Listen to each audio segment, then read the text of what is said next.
how to block someone without them knowing on Discord. Hello guys and welcome back to the channel. In today's video, I'm going to show you how you can quietly block someone on Discord using iOS, Android or your computer without sending them any alerts or notifications. So let's get started. For this tutorial, I'm using an iOS device. However, if you're using Android or computer, you can follow similar steps. So first of all, open your Discord application and then you gotta click on you over here at the bottom right. And then you gotta click on your friends.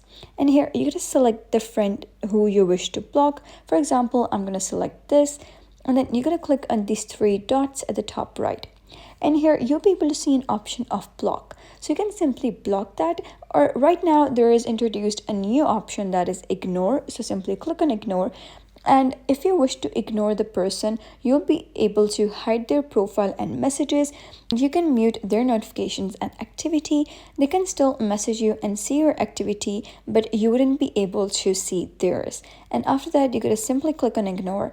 And now you can see that you have successfully blocked the person without them knowing on Discord. So that's it for today's video. If you found this guide helpful, give it a thumbs up and don't forget to subscribe for more helpful tutorials. I'll see you in the next video.